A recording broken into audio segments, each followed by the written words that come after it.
afternoon, ladies and gentlemen. Welcome, dear panelists. We're excited to have you, and we look forward to answering as many questions as we can to get the conversation going. I think it was earlier in the morning that one of the guests said that women shouldn't have to make a case that they're going to add value. They have a right to be there. So we're going to be talking about inclusion as a right, gender equity, male allies, and safety in the workplace. I'll go straight into it and just ask questions, and hopefully we'll get in a lot before Isabella comes whispering in my ear. Okay, so I'll start with you, Chidinma.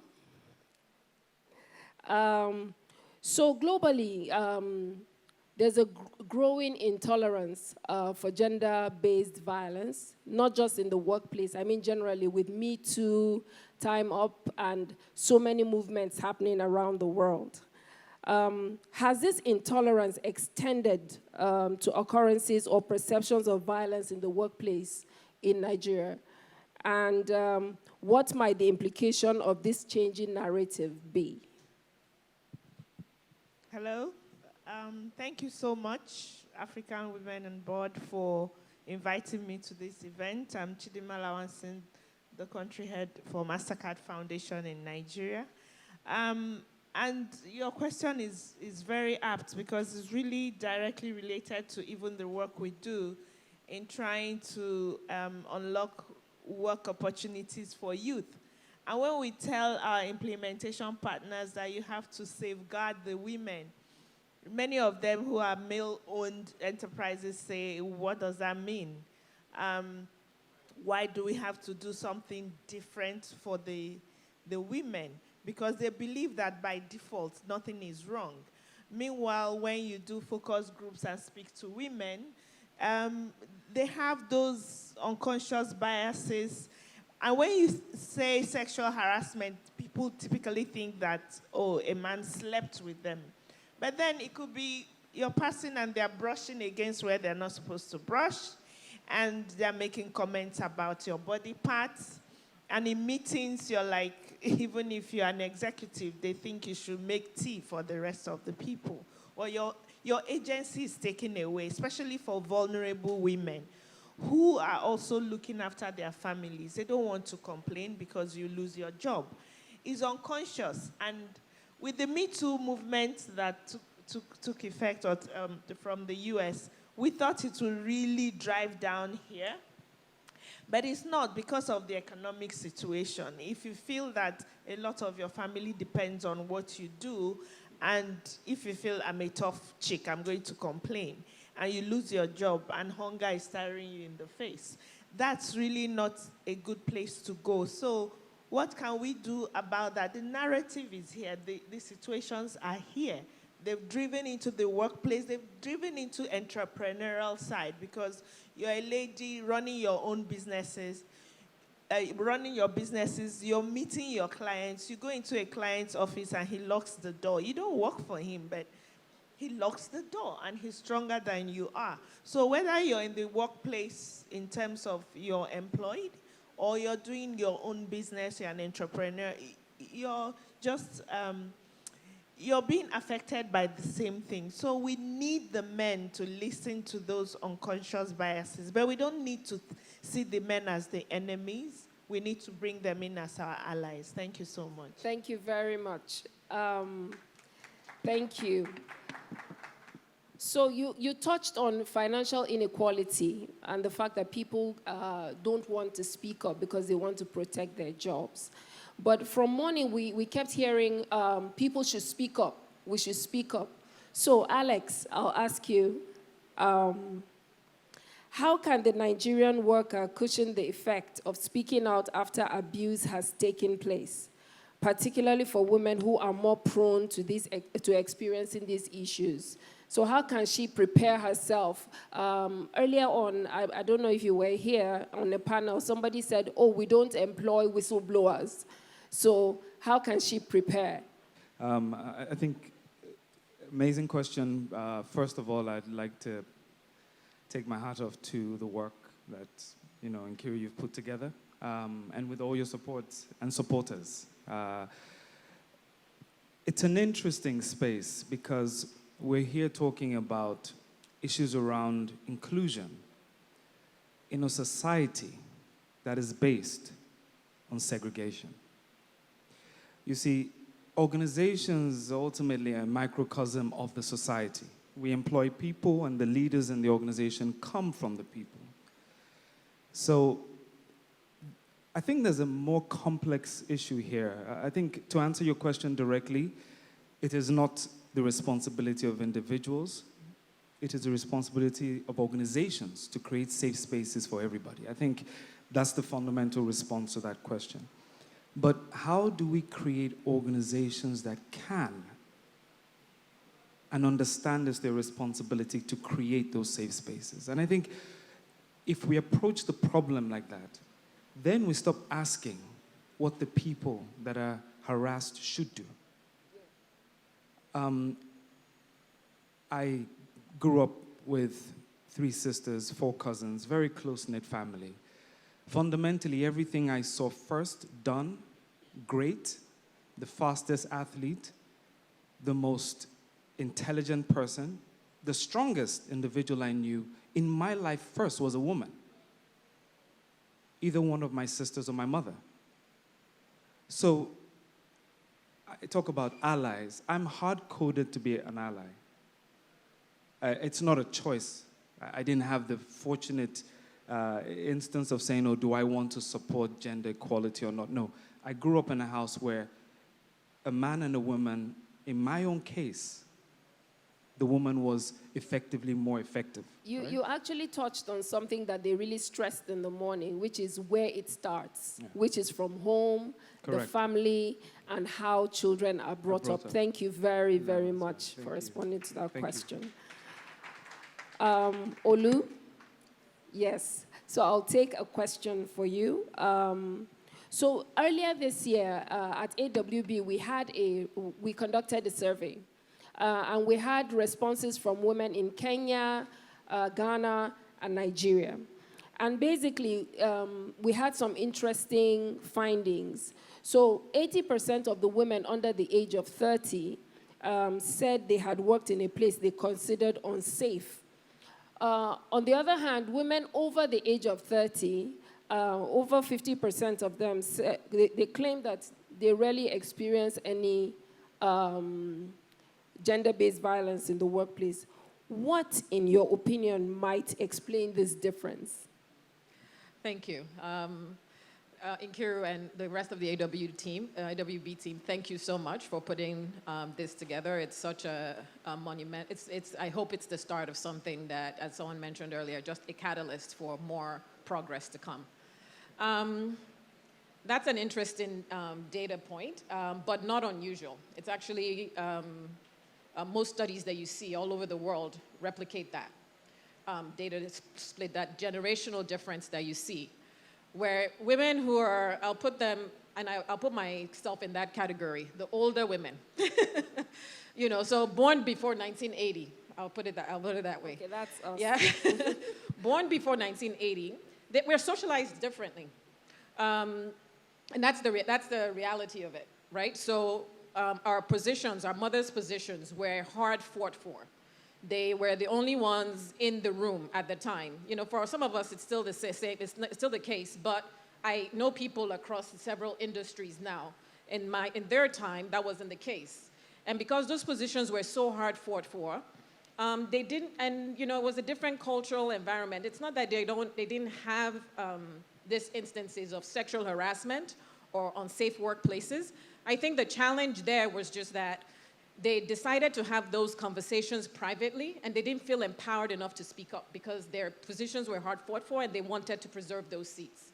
Now, take the post-1980 generation. They're socialized completely differently. They've been told that they can change the world, and they actually believe it. So they then, so a lot of them, my daughter is 9 years old. She told me recently that why do we have art all around the house and it's all by men? Because in her class, no boy is interested in art. It's mostly girls. So why are there no professional female artists? And that's a 9-year-old. And so already they're socialized differently. At a very early age, in watching TV and all these other programs, they see very early on women manifested in various positions and being active that way. So when they get into the workforce, they don't expect to be treated differently. For them, inclusion is not a privilege, it's a right. Yeah? So that explains the difference, I think, between those two generations. So we have something to learn. We have a lot to learn from them, and we have a lot to be thankful for them for. They're the ones behind Me Too movement. They're the ones who are sitting where they're collecting data. They have tech that they can use to spread movements and just have things go viral. They won't accept anything less. And so that accountability, Chidinma was saying, when will that happen here? I think this is a catalyst. And once people know and you normalize that behavior, more people will speak up. Great. Thank you very much. And thank you. Our fourth panelist, Chike. Achieving gender equity in the workplace requires carefully designed processes and policies to close gender gaps because it's already pre-existing, right? And increase representation. That introduces a change in dynamics in the workplace. So, how can the changing group dynamic be supported to include and advocate for traditionally excluded groups like women and persons with disability? Okay, thank you for that, and thanks, Nkiru and team. I think really representation and inclusion in the workplace is about recognition. So when we say what policies would there be, right? I mean, there are tons of policies that you find in the books, go to the journals, go everywhere, best practices, they're all there, right? But I think for me, the starting point is that recognition within an institution that there's an issue. And you take it for granted that there's an issue, but from a management perspective, there may not necessarily be a recognition that there's an issue. And sometimes it's well meant. So in our industry, for example, representation is actually skewed against the men today, at least from bottom to, say, just above the top, just below the top. Just below the level that matters. No, that's not entirely correct. So if you look at the leading law firms in the world, or even universities, you find that there are probably more women in school, more women in law firms than men.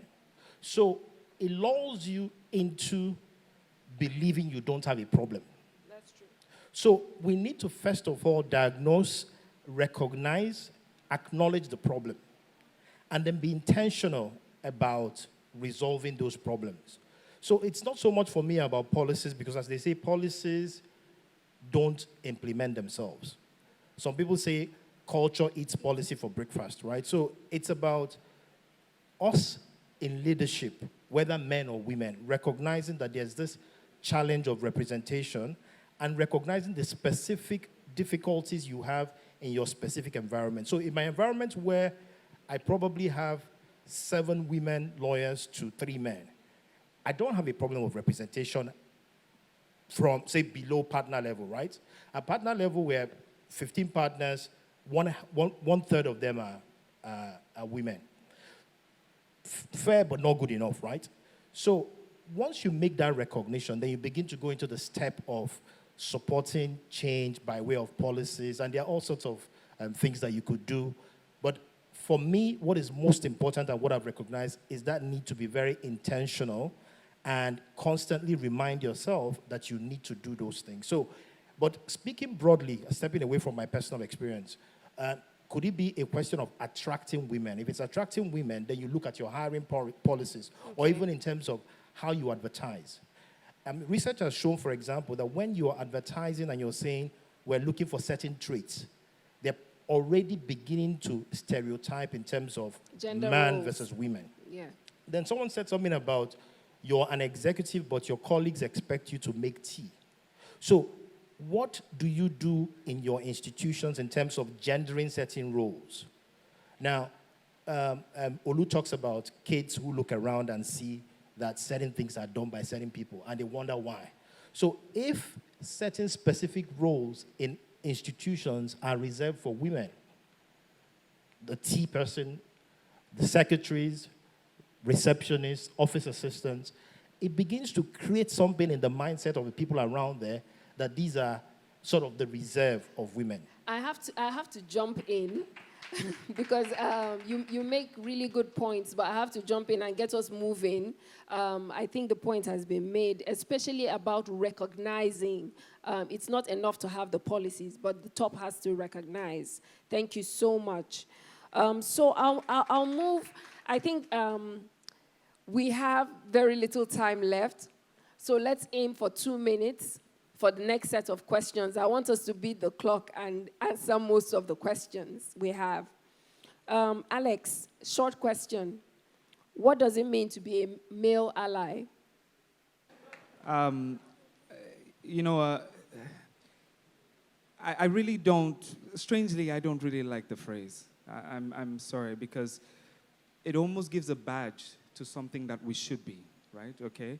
And almost accolade to something that really should not be an ask, right?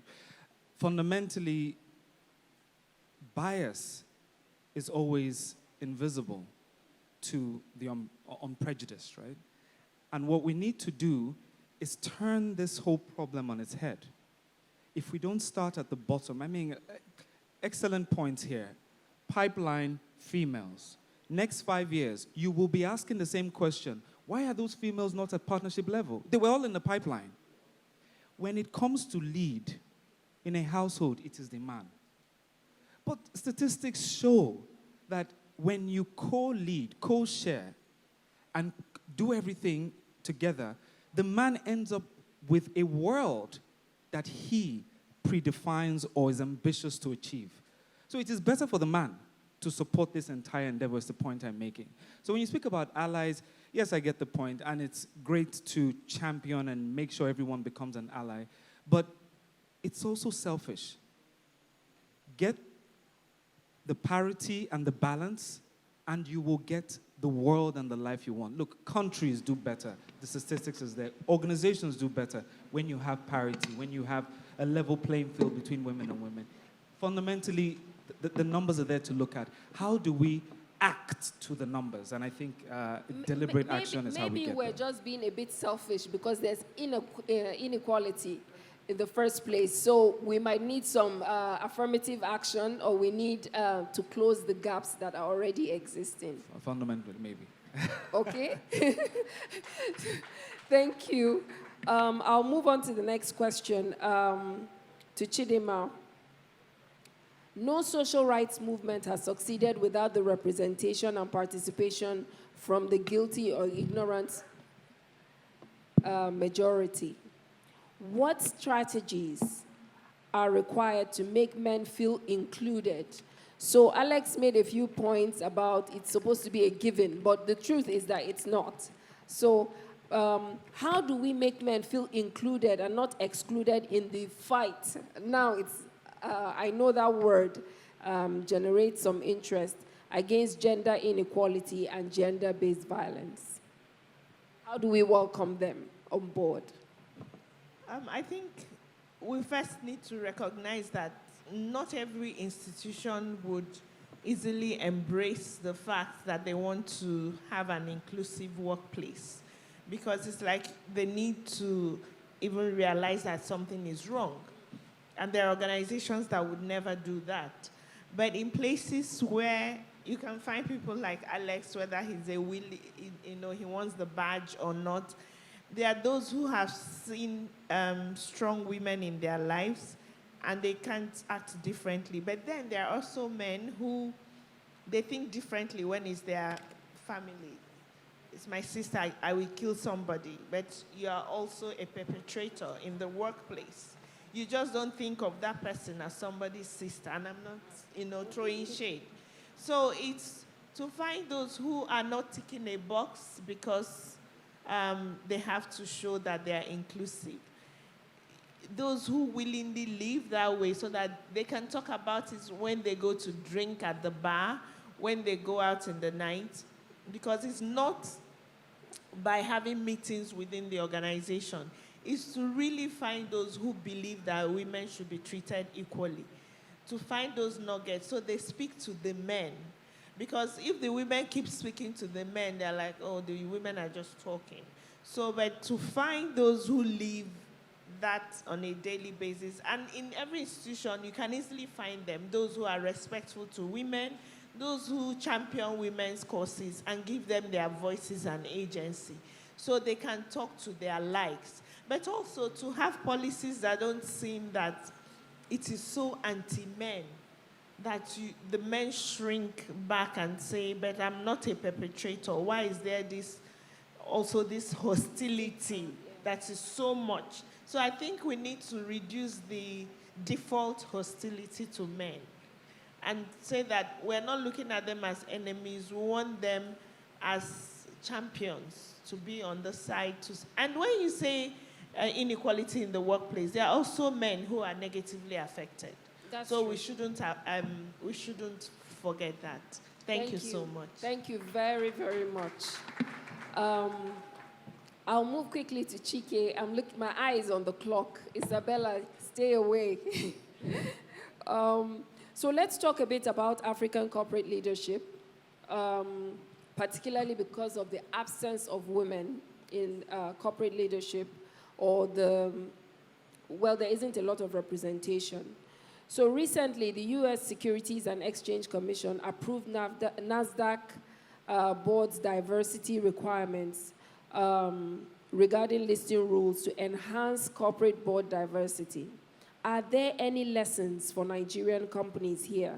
How can we best address women's exclusion at the highest level of corporate decision-making on the continent? It ties to what Alex said, what you said earlier, of having a lot of women below the highest decision-making levels. So how can we break into that space? So speaking about the NASDAQ rule, right? I mean, what NASDAQ has done is say, look, to be able to list on NASDAQ, a company must show that they have at least 2 diverse members on their board, or explain why not. So it's a little like, publicize, explain why, comply or explain, name or shame. And I think it's a good start. So should Nigeria copy that? I see no reason why the exchanges we have in Nigeria shouldn't copy that.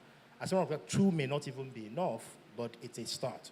Now, so exchanges, the SEC in Nigeria also should think about including things like that in corporate governance rules. If you think about it, it wasn't too long ago before when the SEC in Nigeria and other corporate governance authorities introduced the concept of independent non-executive directors. Now it's the law. So there's no reason why we shouldn't require diversity and inclusion at board level. We should encourage it. Now, people will think about, does that mean you're lowering standards? There's nothing to say that there aren't enough qualified women out there. And it ties to what I was saying about being intentional. So intentionally go out there, seek women. Now, whether or not it is mandated by the SEC or whoever, or the stock exchange, I think also institutions should encourage sponsorship of women. So at leadership level, leaders to take on the concept of sponsoring women to break that glass ceiling. So you don't just leave it to the women to strive with all the difficulties that we've recognized. So even things like flexibility, taking account of the challenges that a woman may have at certain points in life in terms of attention to the home front and all of that. Flexibility, COVID has helped, and so we need to do a little bit more. I think I like the word you used, which is sponsorship. Particularly, that's like creating reasonable accommodation or affirmative actions that will give women equal opportunity in the workplace. Absolutely. Thank you so much for answering that question. And Olu, let me take my last question for you. In an unsafe workplace environment where bullying, harassment, and sexual abuse is the norm, when must internal cases be reported for prosecution, and why? So where do we draw the line? What policies must be implemented, and how can employees hold their organizations and leadership team accountable? Where do we draw the line? When does it stop being an internal issue and now becomes external? I think, where do you draw the line? I talked about those, post-1980 generation that we have a lot to be grateful for. And a few people a lot of the panelists have already talked about that. It's culture that's at the heart of the issue. We've talked about policies, and there's so many lawyers here. I'm not even going to out-lawyer anybody on policies, because it's not for lack of policy, yeah? Because I think that has become more of an exercise in checking the box for legal liability. You heard a woman there, one of the audience members asked a question about, how people weaponize company secretaries, actually, to manage legal liability. And that's unfortunately the reality of how a lot of these policies are implemented. They're there so that people can say that they have them, and they can manage their liability that way. There's one particular strategy that I've seen out there that I find may be powerful, because culture is at the heart of it. And it is called a bystander intervention. So when you see people, Chidinma gave an example, has given so many examples, and I'm sure all of you are sitting here and recognizing men, and faces are coming back to you, have flashbacks about those leery men and women, by the way, who are just naturally predators, very, make off-the-cuff remarks, very off-color jokes, free hands. You know them. But what do you do when you see them? The bystander intervention basically lets you understand that every day, when we talk about culture is the hardest thing to change, but it's the people in the organization that do that every day by setting the boundaries and the rules around what is acceptable behavior. And you try to have that conversation, not in a confrontational way, as Chidinma was alluding to. We're not categorizing people into victims or perpetrators. You try and have the conversation when there is no tension in the room, way before an incident happens, because you're trying to prevent, not necessarily manage an event. You're trying to prevent it. So basically, you make sure that each person every day who's responsible for it, everybody, all the colleagues have a conversation about what's appropriate in the workplace. And so once those boundaries are set, and those boundaries are set in a very friendly manner, then it becomes part of your culture to correct somebody who steps out of line. And you can give, in that environment of trust, give feedback without necessarily being worried about repercussions. And they can receive feedback because it's the norm. That's what we've agreed as our norm here. So it really is about cultural practices and focusing on strategies that can help you change your culture versus keeping up with compliance and checklists. Thank you. I think you touched on behavior change. So it's not about ticking those boxes, but actually changing behavior. I've asked all my questions, and I'm going to throw it open. I hope Isabella is happy with us. Do we have any questions? Okay, one question. Okay, the lady in yellow. Thank you very much for the opportunity. My name is Edidion Umo, and my question is about the shame that is being imposed on some people for being women in positions that other people feel they do not deserve. So women's right to inclusion has been recognized, and steps are being put in place to ensure that they are in positions which they deserve. However, some people look at it as if you are not qualified to be in that position. You're just there because they need to allocate a certain quota to women. I know I have been on a team. It was an international team, so I was one of the few girls there and the only black person there. And during a deliberation, I brought up an idea, and one of them said, "Oh, not you, affirmative action," and they laughed. It was funny to them, but for me, it was very offensive, because you could see that they felt I was there to fill the quota for race. Okay. And I'm sure when it comes to the workplace, as regards gender, such things come up from time to time. So how do you address such issues? Balancing tokenism and when we have affirmative action. Is there anyone you really want to answer the question, or I'll just throw it to the panel? Who would like to take that? All right. Yeah, tokenism. And, it's back to Chike's point around, this NASDAQ rule and some of those things. You have to use everything in your toolbox, yeah? And my typical response to that, when people say, "Oh, I wonder if you're here because you're qualified," I say, I know a lot of men who are not qualified in the room as well. So we all have, it's equal rights to excellence and equal rights to mediocrity. Okay? So that's the first thing. That is a perfect way to, so okay. That's the first response, because if you've been in those rooms, most of the men who are sitting there do not belong there. Okay? So just feel free to make that point. The second thing is just really around inclusion. I think that's what you're alluding to, that not only should I be allowed, and I've been in that position where, and inclusion is not just about, for women, it's actually on many levels, and black women. So it's not just about being a woman, but it's also being a black female, where you're surrounded by all white men. How do you get to feel included? So now they're not worried about whether you qualify to be in there, but do you feel like you belong there? So that sense of belonging, is everybody making the attempt to make sure that you feel welcome and that you belong there? And that comes down to this point that we mentioned around just this strategy of bystanding interventions and making sure that people are consciously aware. And there's this reverse mentoring thing as well. Identify the male allies in the room so that they can talk to their guys about making sure that place, that you feel like you belong there. Alex, please just give us 30 seconds. He wanted also to add, but thank you. He has a mic. I think what's tragic about your question is that we are speaking to the outcome of all of this effort, and at the finish line it's being rubbished. That's what's happening.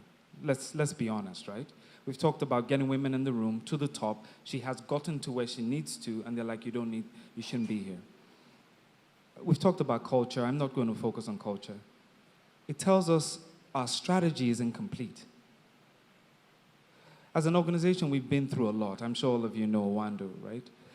And at every step of the way, when you step into a box, you need to figure out the strategies that keep you in that box. So it is clear that when you walked into that room, there needed to be a lot more going on around you. One, and I'm talking about the entire problem and in reference to the solution about gender parity. Who is defined or designated to be your support in that group? What sort of communication goes on about you in that group and how proud the company is that you're part of that group? What are the next steps for the people behind you? So what I'm saying to you is that it happens when we try to change things. The first few steps we learn, and we're learning. So I'll take this as a learning moment or a teaching moment, whichever way you want to look at it. And I would add to our journey in Kiru that we need to start to develop strategies to support the overall ambition here and ensure we don't slide back. I think that's the point there. Thank you very much for that question. Thank you. And on that note, I think we can't take any more questions, but I think you raised a good point about the fact that there's a demand also for inclusion, that women and people that are usually excluded, traditionally excluded, also want to be part of the process, and they want to be part of the workplace and work in a safe environment. On that note, I want to thank the audience. I want to thank the panelists for giving us a very, very engaging discussion. Thank you.